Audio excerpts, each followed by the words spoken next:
was at the New Haven Police Department when I heard our dispatch taking a call from a frantic caller. 911, what's the address of your emergency? My husband just fell off the stairs and there's blood everywhere and I can't look all over it. I immediately got in my car, alerted Officer Shanybrook. We activated our lights and sirens and proceeded to the scene. It was a little after 4 in the morning. She's not responding. Okay, I'm going to have help on the way to you. They'll be there in just a few minutes, okay? As we approached the house, Is he breathing? I see who I later found to be Alison Davis out in the front yard waving me down. I'm sorry, I'm like in pajamas. No, you're fine. Inappropriate. You're fine. You're fine. I asked where the victim was. Right there. She directed me in through the kitchen. By the front door, I could see a male laying face down with a large pool of blood around his head. What's his name? Kevin Davis. Did Allison attempt to talk to Kevin? No, sir, not that I ever saw. Hey, Kevin, can you hear us? Kevin. Just stay here. Ma'am, is there anybody else in the house, just so we're aware? Just my dog. Okay, when did you find him? Like, Just now, I woke up. We got in a fight last night, and I was sleeping on the couch. He was sleeping upstairs, and all of a sudden I woke up to a loud bang, and I was like, "What is that?" this just doesn't look like a fall from me. After I got the prognosis from the paramedics, Hey, medics confirmed C-. I went up and let her know that he is extremely critical. Right now we're treating this as a crime scene due to his condition, okay? I inform her that at this point she cannot go back into the house. Like, why is it being treated as a crime scene? Just due to his condition, okay? He's critical right now, all right? The crime scene part really surprised her. She doesn't have a normal reaction for me telling her husband's critical, right? I think she's still in shock. You think so? I had Detective Kruger paged out. I get the call. It's about 5 in the morning, so I get dressed, show up on scene. Allison's standing outside, relatively very calm. You said that you guys were at East Haven last night. She says they're out drinking at East Haven Tavern. We got home. He had some more beers. An argument. And she said that she had slept on the couch. And then I woke up to a loud noise, and when I came over, I saw him face down. She said he had fallen down the stairs and there was blood everywhere. I asked her if I could search the home. She said that she wanted to cooperate, signed my consent to search paper, and I go into the home, I verify. There's a blanket and a pillow on the couch, the TV's on, someone was just sleeping there. Checks out. She said that they had a couple of beers when they got home. There's beer cans lined up. Everything seemed to be normal. My alarm had just gone off for work, and I get a phone call from Allison. My name is Casey Clem, and Alison Davis is my best friend. There was an accident, and Kevin had fallen, and he was on his way to the hospital. I said, "Say no more, I'm on my way." She just fell apart in my arms and just started hysterically crying. They had pronounced him brain dead. When I was sitting next to Allison at the hospital, Detective Kruger called. And I said that the scene is released, you can return home, get clothes, whatever you need to do. And he suggested that we have someone come clean this up and that there was a lot of blood. In hindsight, I would have held the scene for longer. After the autopsy, that's when it started to change. This is no accident. She didn't do this. She never would have done this. It's a homicide. Did Alison Davis murder her husband, Kevin?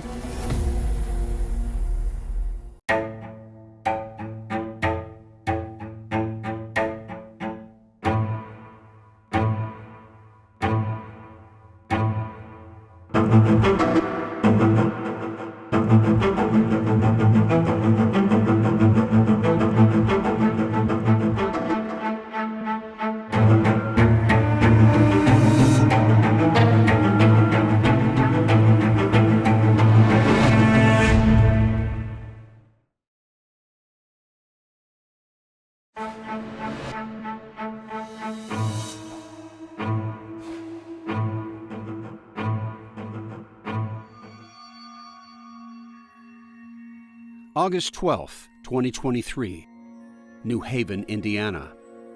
Shortly before morning broke, in the home he rented with his wife Alison, at the base of a steep stairway, Kevin Davis's blood seeped onto the floor. Where's that blood coming from? Fake his nose. The amount of blood was alarming. It was everywhere. Allison had already given Detective James Kruger permission to search the house. All right, if you do agree to that, I need you to sign there saying that you understand it. But she warned them about the bedroom, where their pit bull, Willow, would sometimes growl at strangers who approached. She's up in the bedroom, and she's a guard dog. Okay. And I don't know if she'd do anything, and I don't want anything Right to now, happen what to I her. won't do is I won't go in that room. Okay. He's critical right now. Kevin had been rushed to Parkview Regional Medical Center.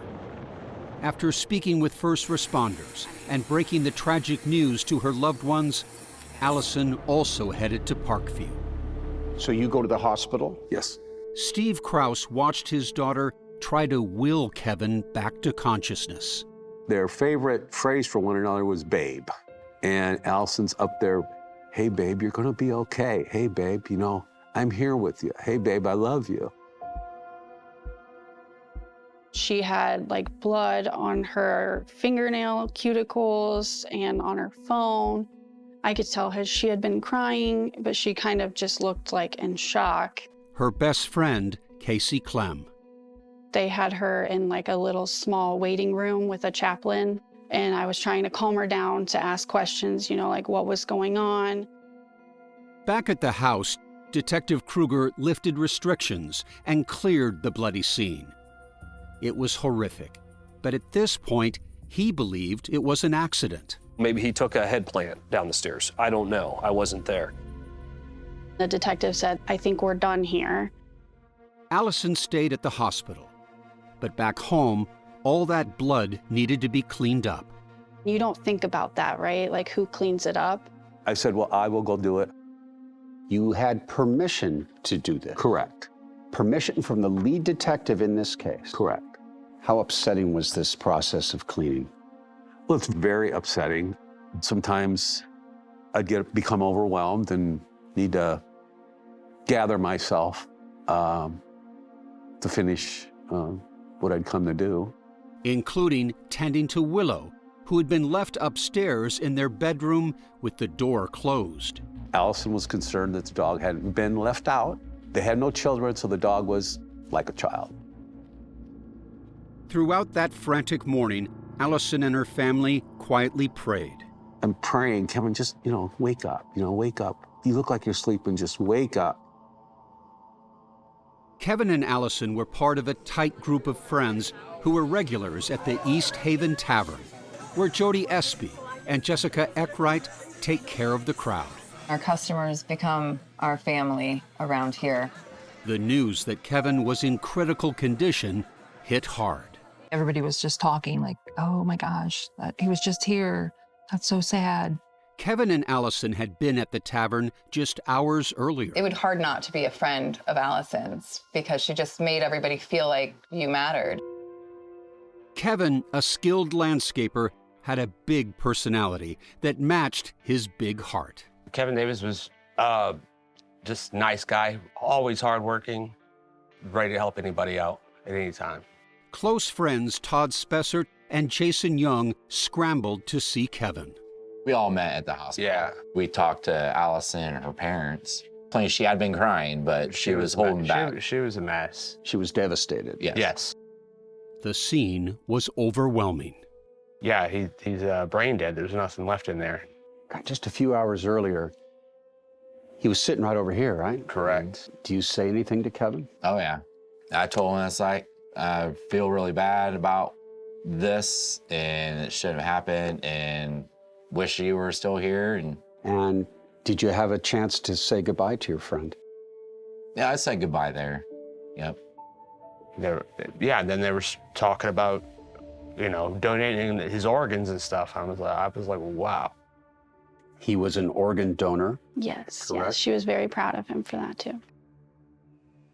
His life support would be disconnected.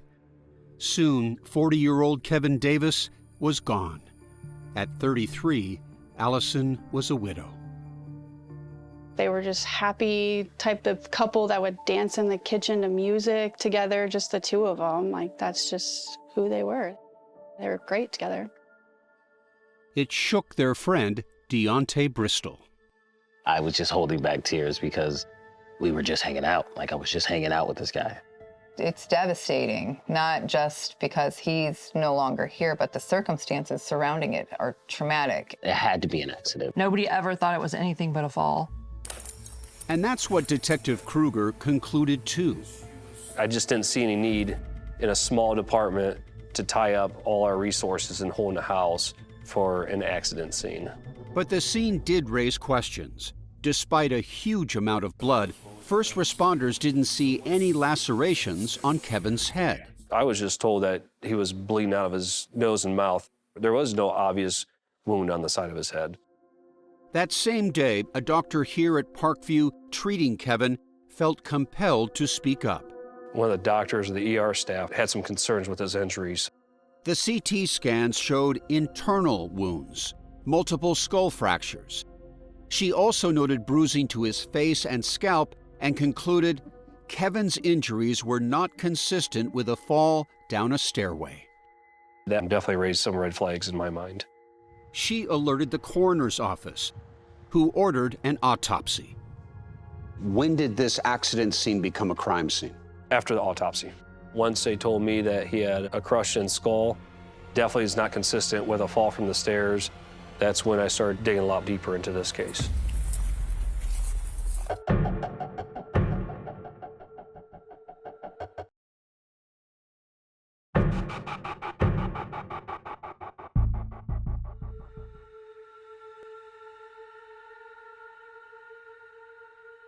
Three days after Kevin's death, the autopsy was completed, and the provocative findings turned over to police.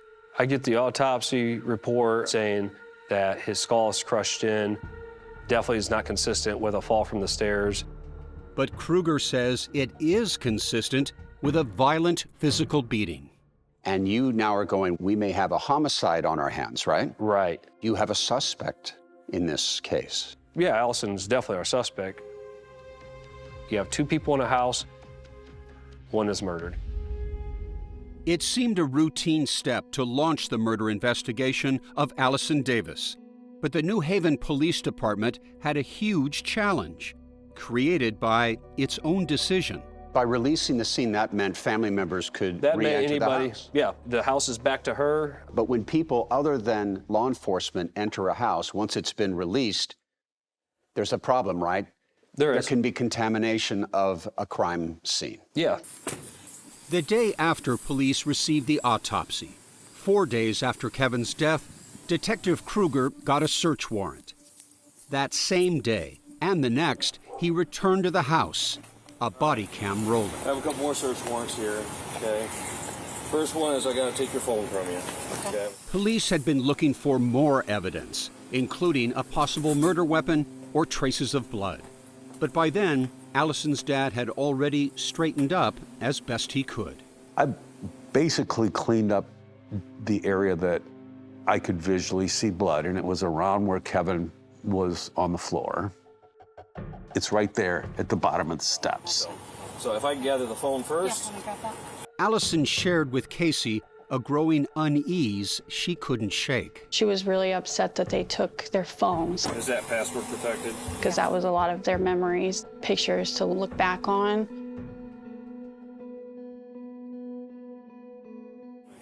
All right, thank you very much. Allison would say she initially spoke willingly to investigators, All right, thank you. Have a good day. doing all police asked of her. She would talk to whomever wanted to speak with her, is that right? She had nothing to hide. Why would she? There's nothing that suggests there was anything other than a fall down the stairs. And for you, this was a tragic accident. Of course, it was. And as the spotlight turned to Alison Davis, here at the East Haven Tavern, there were plenty who voiced their support. There's no way. There's no way what? That she could have done that. She could have killed him. There's no way. I could not imagine in any world where she would be wanted for murder. The tavern crowd tells the story of that night. Alison was working retail at Victoria's Secret. When she finished, she headed over. As usual, Kevin was waiting for her. On that night, where was he sitting? He was sitting over here at the bar. And his mood that night was? Was good. He was happy. He was friendly. I was here with him. You were here? It was around 9 p.m. when Alison walked in. Typical night. There was nothing out of the ordinary in the slightest. Kevin had a second, then a third beer, and some vodka shots. Alison sipped on her usual, a sweet cocktail. It didn't seem like she was drinking excessively at all. The East Haven regulars carried on. Kevin could get a little loud, his friends say, but they knew that was just Kevin being Kevin. I mean, he was just a lot. What does a lot mean? He was very opinionated. But she loved him through it. Soon, it was after midnight. Time to turn in. They were calling it a night, winding down. Alison left the tavern first, with Kevin following shortly after. I think it was about 1. Kevin and his buddy Jason started texting. Now, those texts, do you still have them? Mm-hmm. Can you show them to me? Yeah.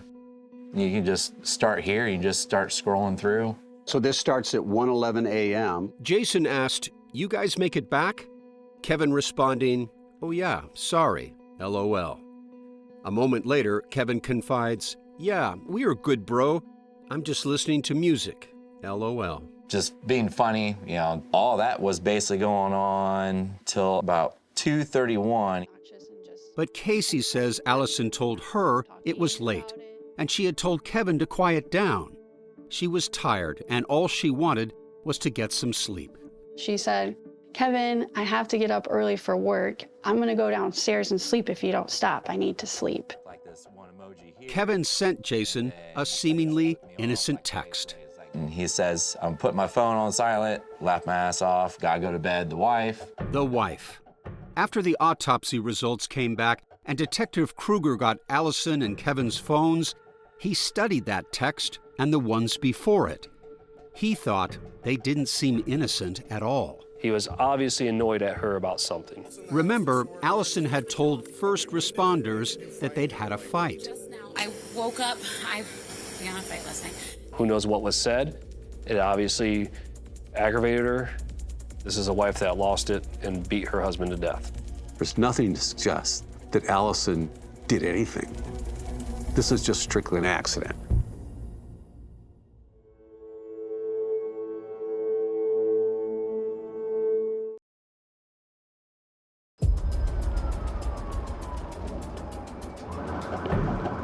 With evidence showing that Kevin Davis's skull had multiple fractures, everything was being re-examined to determine if those injuries were accidental or intentional. 911, what's the address of your emergency? My husband just fell off the stairs and there's blood everywhere. Detective Kruger's team analyzed that 911 call I don't know if he's alive or dead. and concluded Alison was acting. This is rehearsed because she wanted to listen to what the 911 dispatcher had to say, and then she went to her whole rehearsal. Okay, and what happened to your husband?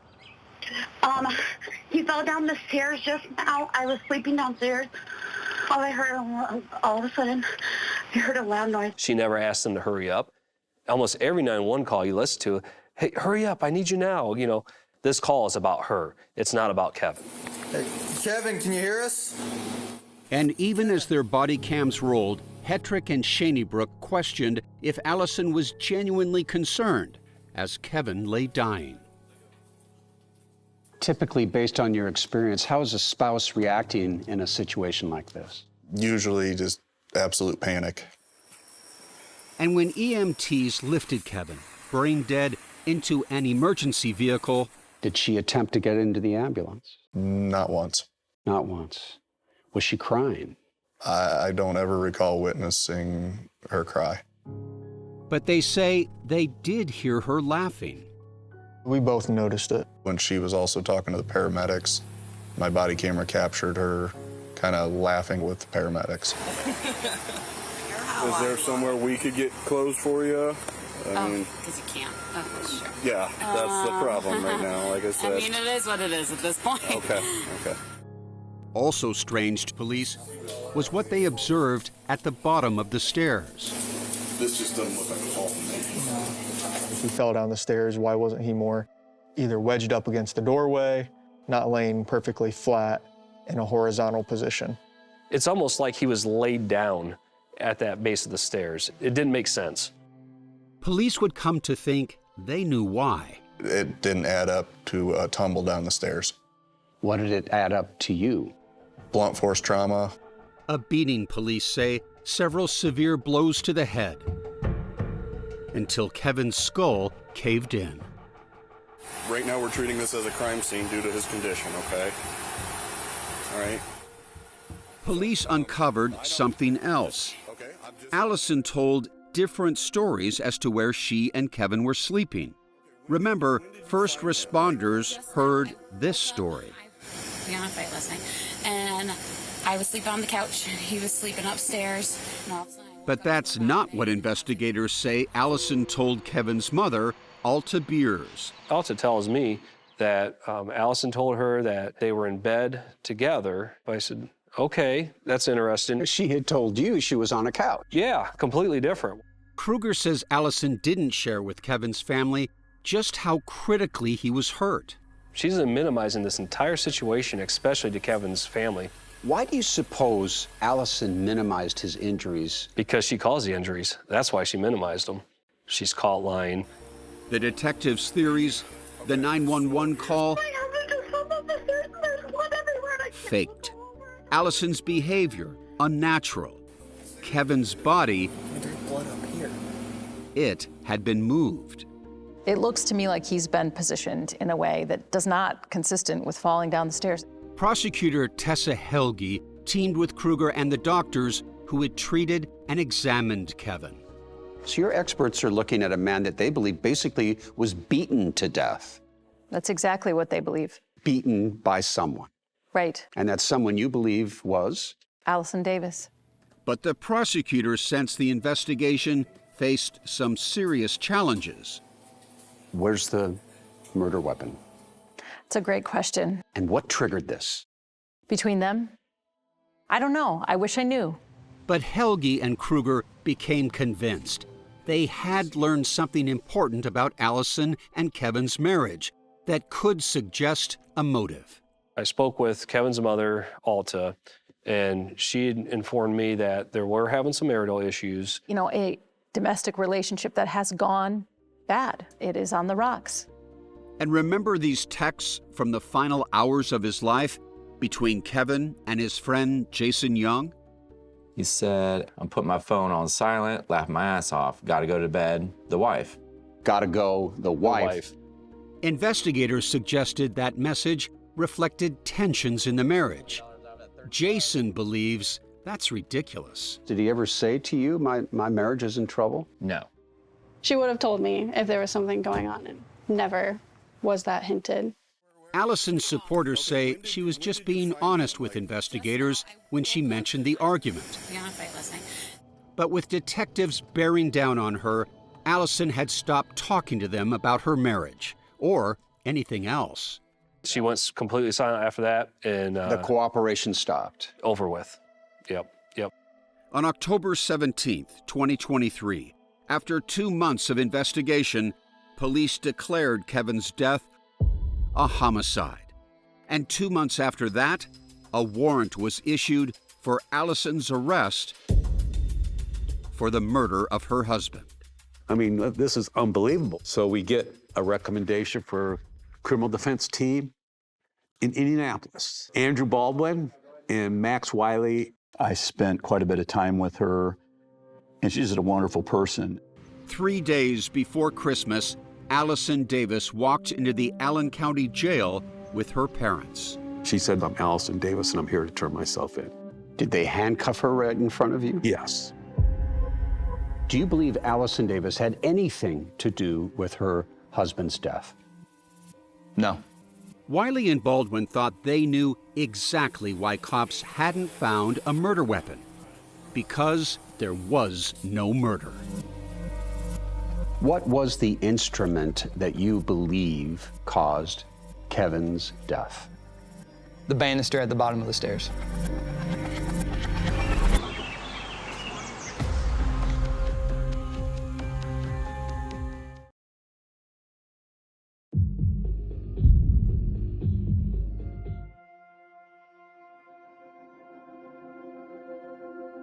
Indiana rarely allows bail on a murder charge. Alison Davis was locked up in the Allen County Jail. She pleaded not guilty.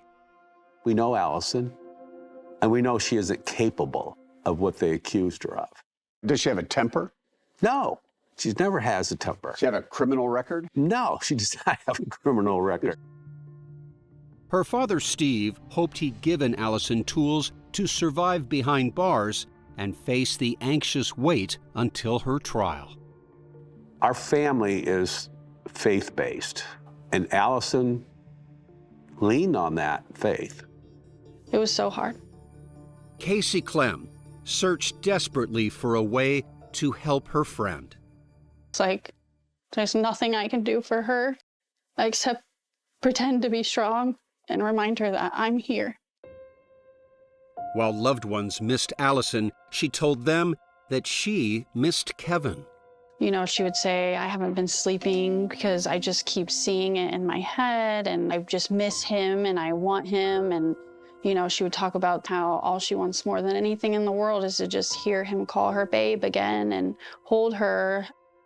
Friends and family were denied any direct contact. No visitation. Were you able to see her on a video FaceTime kind of situation? No, we were not. Only her attorneys, Max Wiley and Andrew Baldwin, could see Alison. Through plexiglass, they got to know their client and developed a sense of her relationship with Kevin. Do you buy into this notion that it was a troubled marriage, headed toward a cliff? Not at all. No one's coming to the detectives, you know, right after this happened and saying there were problems in their marriage, you need to investigate this. Nobody. But remember, 4 weeks after Kevin died, Detective Kruger spoke with Kevin's mother, Alta. He says she told him Kevin and Alison were having marital problems. It was looking like it was leading towards a separation. I think it's fair to say that he was concerned about the marriage and that he had shared those concerns with his family. As Helgi prepared, she believed she had a compelling story to share with a jury, and it wasn't about love and marriage. This case is going to boil down to a lot of science. I'm Dr. Bill Smock. I'm a consultant to the Allen County District Attorney's Office in the death of Mr. Davis. When I brought Dr. Smock in and I provided him all our materials, I did not tell him what anyone else thought. The defense retained a medical expert of its own, Dr. L.J. Dragovich, a forensic pathologist and neuropathologist. He studies brains. He studies brain injuries. He's passionate about it. The two experts would come to radically different conclusions. Mr. Davis was beaten to death. Kevin Davis died as a result of falling and striking his head on a bottom post of the stairway banister. They worked to make sense of a tragedy that started with a phone call. 911, what's the address of your emergency? I have not heard the call. Would you like to hear it? Sure. You ready? I'm ready. My husband just fell down the stairs and there's blood everywhere and I can't look all over. I don't know if he's alive or dead. Listen to her. And I can't believe they did this to her. It's unbelievable. Such injustice. At the East Haven Tavern, the regulars were torn. A lot of people think she's guilty. A lot of people think she's innocent. There's just not a bone in my body that thinks she could have done this. I believe that she's not guilty. What do you believe happened that night? I have no idea. In your mind, is Alison Davis a killer?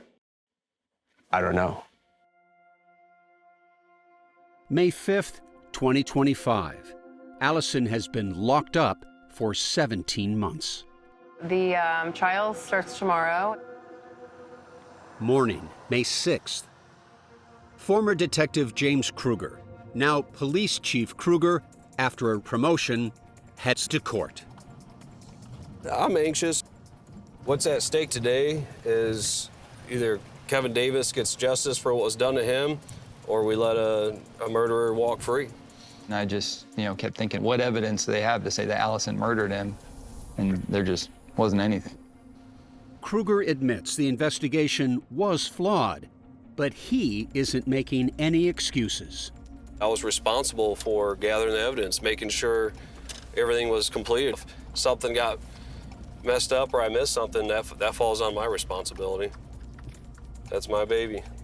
He knows there are challenges, starting with a most basic issue. He was a big guy. The jurors may have a hard time believing that she was even capable of causing this injury to him. And if the chief was a betting man? I give this one a 50-50. I believe that there's a very good possibility that this jury will hang and there won't be a verdict.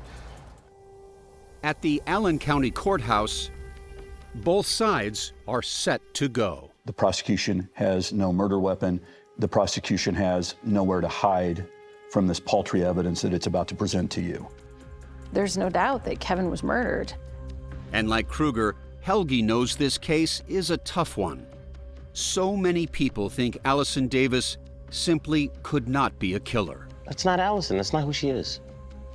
She had no reason. Kevin was her world. Are you convinced that Alison Davis murdered her husband? I'm 100% convinced, yes.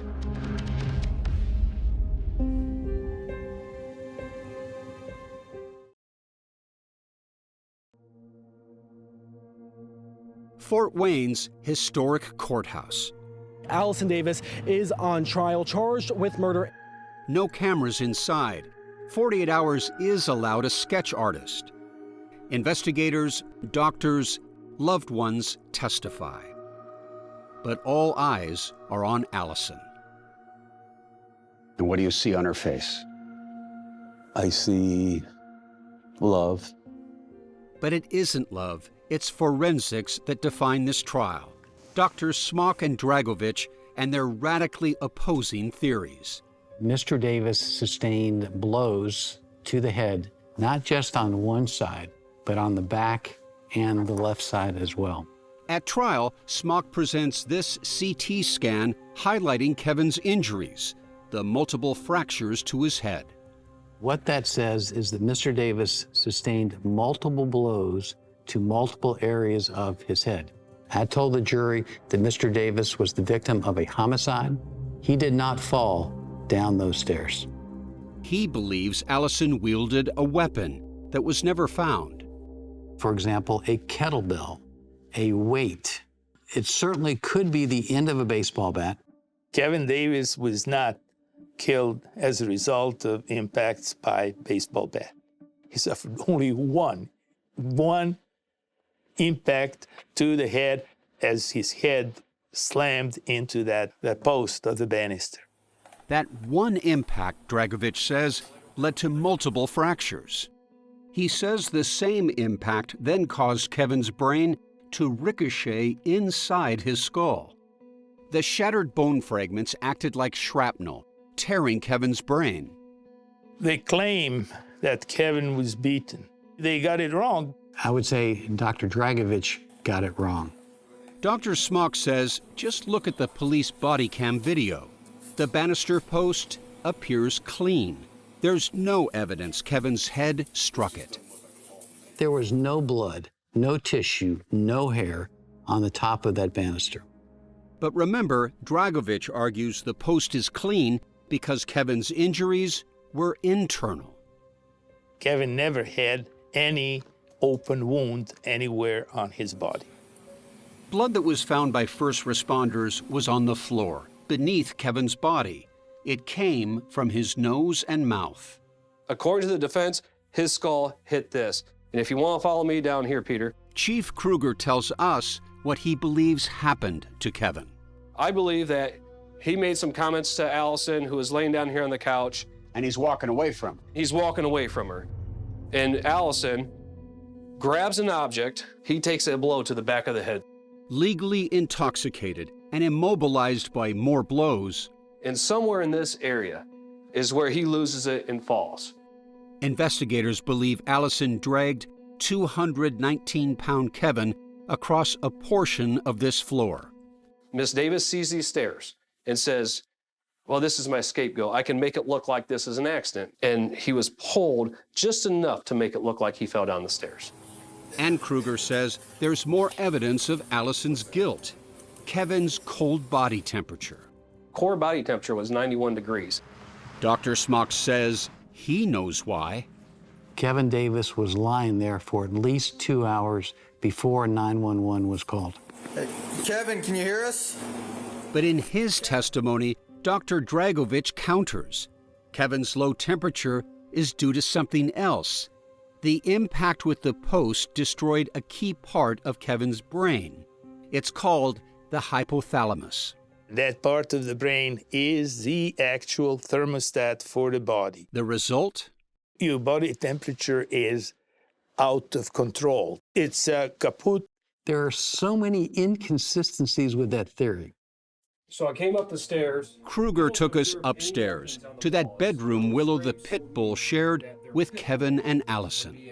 She's up in the bedroom, and she's a guard dog. Alison had warned Kruger Willow might attack. Right now, what I won't do is I won't go in that room. Okay. Did you ever get into this room? I never did. Not on that morning. I 100% wish I would have gotten into this room on the morning of the 12th. Because? The murder weapon could have been in there. Chief Kruger has been at the house several times. This is the first time Alison's lawyers were able to get inside. Wow. Oh my goodness. That's the staircase right there.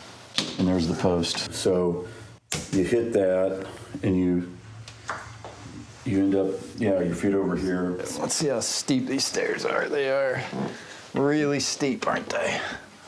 And narrow. Yeah, and narrow. It's powerful to be in this house. And to picture what they believe were the final fatal steps of Kevin Davis. It's an intoxicated guy that fell down the stairs and hit his head on that post right there. The trial lasts 4 days. Alison does not take the stand. The jury is now out. They just heard closing arguments for about 2 hours. Which story will the jury believe? The courthouse is dark except for the jury room. Some 21 grueling months have passed since the heartbreaking death of Kevin Davis. Kevin, can you hear us? If convicted of his murder, Alison Davis could spend the rest of her life in prison. At 11 p.m., word comes, a verdict. Alison's family and attorneys emerge. Not guilty. Oh my gosh, she's coming home! Alison Davis, not guilty. Just moments before, Steve had locked eyes with his daughter as her verdict came down. She was crying with joy, and it was a wonderful moment. That family over there, that's why we do this work. That's exactly why we do this work. Kevin's mother, Alta, doesn't want her son to be forgotten. He's my son. I've always loved him and always will. She accepts the verdict. Okay, I'm dealing with it. She's still my daughter-in-law, no matter what. But where is Alison? Back in jail, waiting for her release paperwork. A cold but joyous crowd stands vigil. Then, at 2:12 a.m., the jailhouse door cracks open. Alison comes out, and everybody just erupts with joy. Oh my gosh. It was a group hug of the ages. Yes, tears, saying, Alison, we missed you so much. It's so good to have you in our arms again. It's a lot of emotions, really. There is no joy for those who believe the jury got it wrong. I was like, ugh, unbelievable, unbelievable. You were stunned by that? I was, yeah.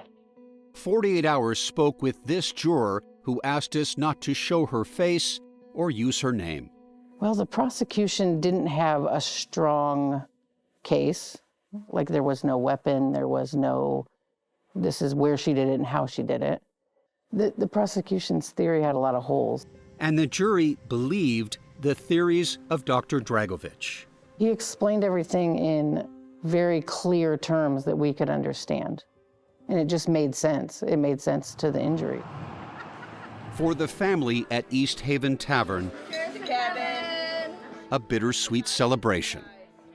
And for Kevin's family, what would you have to say to them? I'm so sorry for your loss. It's so devastating. What do you hope for her? I hope that she can find her place and to get back to that smiling, happy person that she was. She didn't deserve 1.5 years of her life taken away, sitting in jail. So I was really happy for her.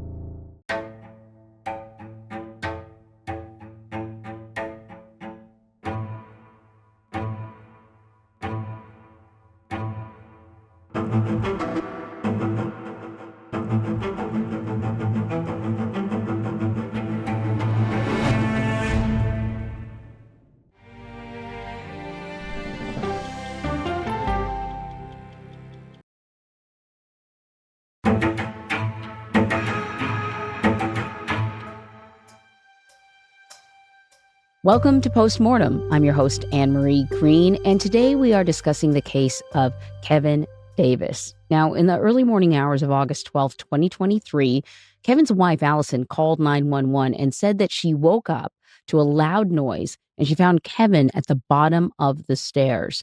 Kevin later died in the hospital. An autopsy later revealed that he had a crushed-in skull and a murder investigation was launched, with Alison becoming the primary suspect. She was charged with murder, arrested, and put on trial where she would fight to clear her name. Joining me now is 48 Hours correspondent Peter Van Sant. Thanks for chatting with me today, Peter. Hey, Anne-Marie, great to be here. And the usual reminder before we get into it, if you have not listened to this episode of 48 Hours, head on over to your podcast feed to get the full audio. You're going to find the full episode in your podcast feed right underneath this one. Go take a listen and then come on back. All right, here we go, Peter, because this one's a little different. It's a doozer. Yeah. So, of course, at the center of this entire episode, right, the big question, was Kevin's death an accident or was it murder?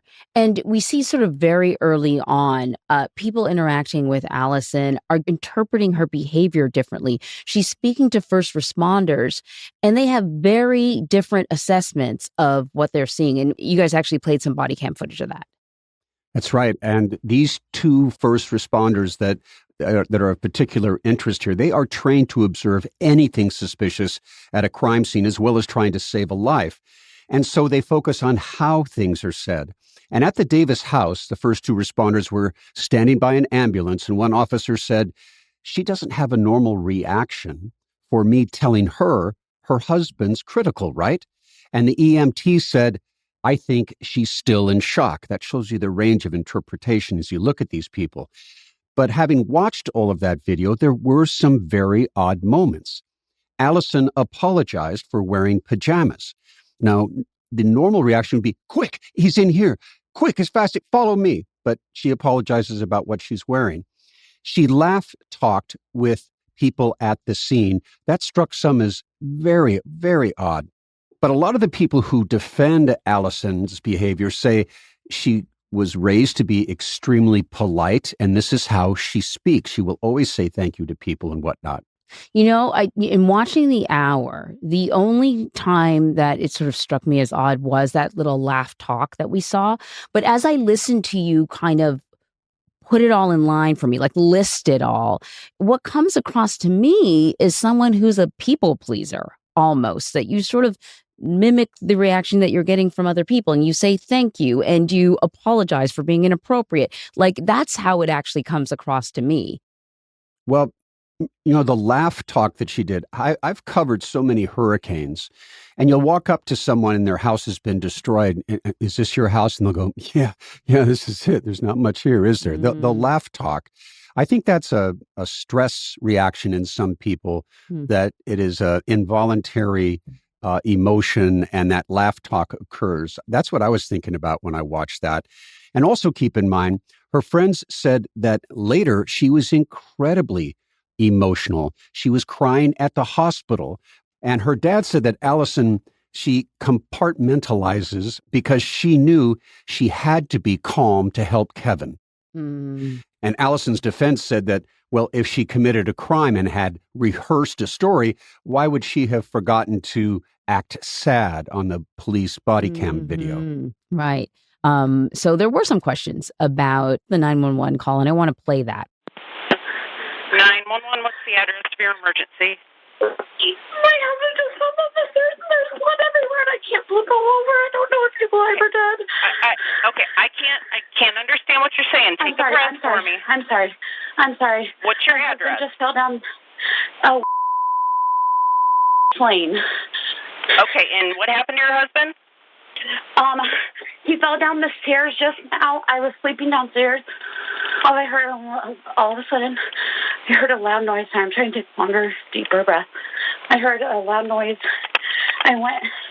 He was at the bottom of the stairs. There's blood everywhere. And I can't flip him over. I can't wake him up. And I don't know if he's breathing or not. Okay, he's not responding to you at all? He's not responding. And there's blood everywhere. Okay, I'm going to have help on the way to you. They'll be there in just a few minutes, okay? Thank you so much. You're welcome. So what was the problem with that 911 call? Because, I mean, it seems normal to me. I've heard, hundreds of these 911 calls from local news all through my network life. Usually, if my wife finds me at the foot of the stairs with blood, I'm not going to tell the 911 operator a story. I woke up and I heard a noise. And no, you'd say, my husband's is unconscious. He's at the bottom. Get someone here as fast as you can. That tends to be the normal call. So the sudden calm, Detective Kruger in this thought that this was a performance. And she also thanked the operator at the end of the 911 call, which was rather unusual because it was a very friendly thank you. I mean, often when we've done these stories, Peter, one of the things that sort of stands out when people are suspicious is that they give you more details than you are asking for. Absolutely. When they're calm, it can be interpreted that the person telling the story has rehearsed this story. If they are overly dramatic, then it must be a performance. You can't win on these 911 calls. And it is also important to remember people do react differently in crises. Yeah. By the way, during the course of this, there was a really surprisingly emotional moment for us.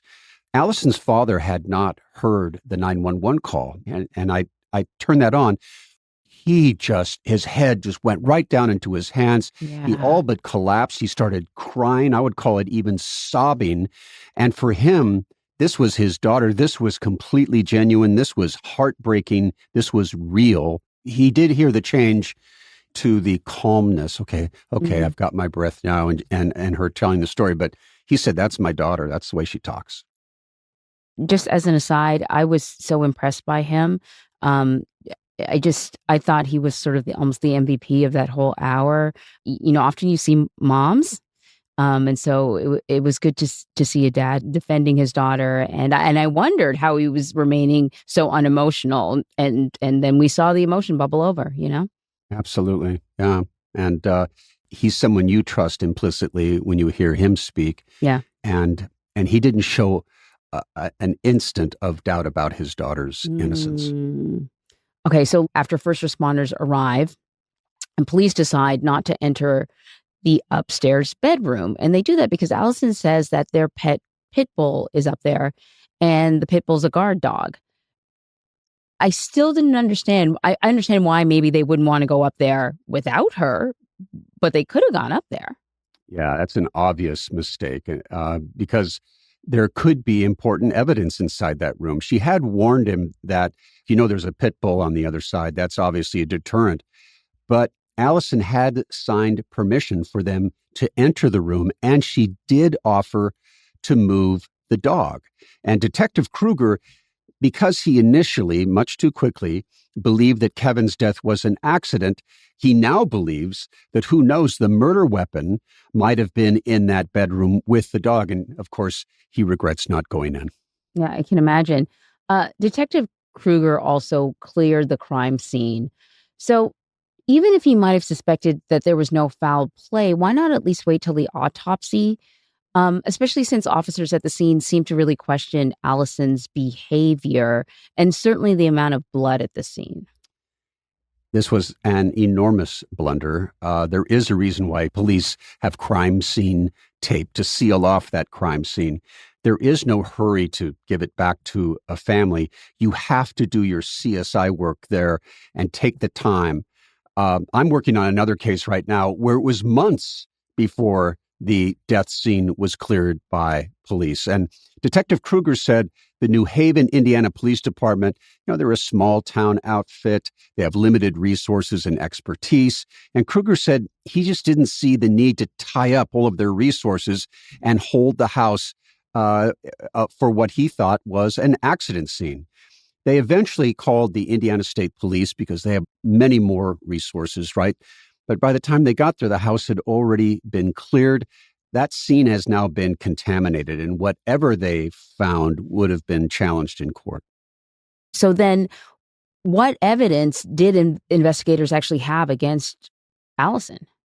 Well, Alison told first responders, and this is important, that she and Kevin had gotten into a fight that night. That was the word that she used.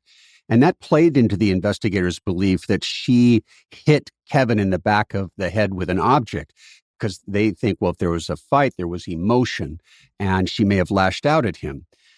No murder weapon was ever found. And Detective Kruger pointed to a text that Kevin had sent his friend early in the morning, about 2:34 a.m. He wrote, "Gotta go to bed, the wife." Now, you hear that, the audience hears that. I heard that. I didn't think it was any big deal, but investigators thought, wow, the wife, that suggests tension inside that house. I thought that was a bit of a stretch. Another text that we didn't get to in the hour, Alison texted Kevin, "I love you," and he didn't text back. And the prosecution brought this up in court, that there may have been some tension, some problem inside, some anger inside that house. But Alison and Kevin lived together. He knew he was going to see her later. So, you get busy and you sometimes don't answer those. I'm guilty of that. And you got to be careful about confirmation bias when you're an investigator. And once you start interpreting everything as evidence of a crime, you can really get in trouble, which I think happened in this case. Welcome back. On October 17th, 2023, this is 2 months of an investigation going on. Police finally declared Kevin's death a homicide. And about 2 months later, a warrant is issued for Alison's arrest. She turned herself into the Allen County Jail with her parents. So I want to ask you about that local bar that Alison and Kevin frequented. It's called the East Haven Tavern. It seems like a place with a lot of regulars, and you spoke to some of those. I'm curious about how Alison's arrest affected the patrons there. I'm also curious about, what they said about the couple. Anybody that's ever been in a pub, I used to live in England. This East Haven Tavern was like a pub. Everybody knows everybody. It's like the old TV show Cheers. Everybody knows your name. Alison and Kevin were regulars. Kevin, big personality guy, really entertained people. He liked to argue, debate and things, but they really loved him. So the people there were really shocked at what happened. And the East Haven Tavern is in New Haven, Indiana. It's a town of roughly 15,000 people, and it's a real microcosm. But after Alison was arrested and charged in jail, people have thought, well, they must have something on her. They wouldn't just arrest her unless they really have a solid case. So some of the people there started to drift toward that. Others, were saying there's just no way. There's just no way she could do this. So this is the intrigue of this case as our investigation went forward. Alison pleaded not guilty, but since Indiana rarely allows bail on a murder charge, she had to remain in jail for 17 months waiting for the trial. I am curious. I mean, how did she spend her time behind bars? This was really terrible. She was not allowed any in-person visits except for her attorneys. Her family not only wasn't allowed to visit in person, but virtually, like on a FaceTime call. She wrote letters and she could make phone calls to family and friends, but she was not allowed to see family members. Her attorneys say that in jail, Alison, tried to make the best of her life there. She was leading workout classes and she was trying to influence people in a positive way. But that isolation. Mm-hmm. The trial is May 6th, 2025. I want to play a clip in the episode from Detective Kruger as he's heading into court that day. I'm anxious. What's at stake today is either Kevin Davis gets justice for what was done to him, or we let a murderer walk free. So he's clearly convinced that Alison is guilty. Yeah, she is innocent until proven guilty. They didn't have a CSI moment. They didn't have an eyewitness. They didn't have a motive for certain. They didn't have so much in this case. And to say that if she is found not guilty, she still is, that's just wrong. That's just wrong. Keep in mind, Detective Kruger is now Police Chief Kruger. He is highly respected in the community, in his profession, and he owns the mistakes that he made in this, releasing that crime scene so early. So the trial was really a battle of experts. The jury heard from Dr. Smock, who testified for the prosecution, and Dr. Dragovich, who testified for the defense. When a jury is faced with two experts, with two totally opposing views, how do they determine who or what they believe? Or I wonder if at times they just cancel each other out. The prosecutors actually had three different doctors testify, and both Dr. Smock and Dr. Dragovich, they were convincing. This was a face-off. It's always dramatic when this happens because a life is hanging in the balance. In this case, Alison's life.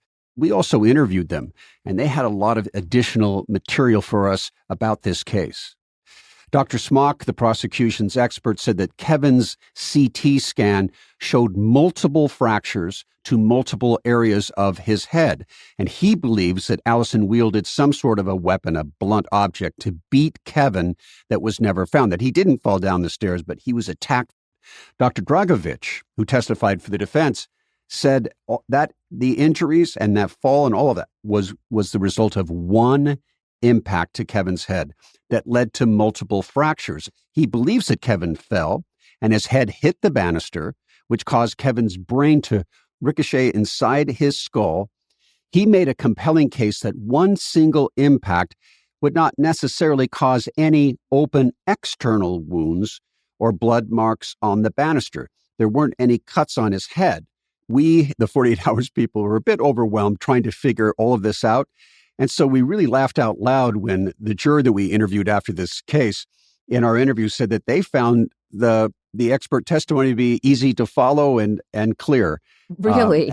Yeah. And they were getting it more than we were. But Dr. Dragovich explained it in ways that people could follow. And he prevailed. It's a 4-day trial. The jury deliberates. They deliver a verdict. Alison Davis is not guilty. We don't cover a lot of not guilties. I mean, in your years of doing 48 hours, how many not guilty verdicts have you covered? I've had 2. This is one of them. 2? 2. That's it. There have been other cases, too, where I thought there would be a not guilty verdict, but there have only been 2. And, one of the jurors said the prosecution's case had holes in it. Wow. But Kruger took the loss very hard. And the democratic thing to do would be to accept the jury's verdict. And the lead prosecutor said, well, the jury has spoken, and that her next best theory would be that there was another attacker in the house. But Kruger said 100% that Alison got away with murder. And it's very rare to go on the record to say something like that. And it's unfair This puts a little scarlet letter on her as she goes back into society, back into life. A jury of her peers said she's not guilty. And as her dad said, I can't believe they did this to her. It's unbelievable. Such injustice. He can't believe that they ever charged her with homicide, kept her in isolation, and then a jury takes just 6 hours after all of that to find her not guilty. You got to go with that verdict. And in this case, I think the jury got it right. Yeah. I mean, I felt everything that dad was saying. And another thing that people don't kind of think about is the money that it takes to defend yourself. I mean, just being accused can be ruinous to your life, you know?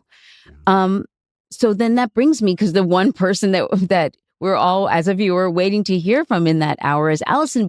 I know you guys reached out to her, and clearly she didn't want to be involved.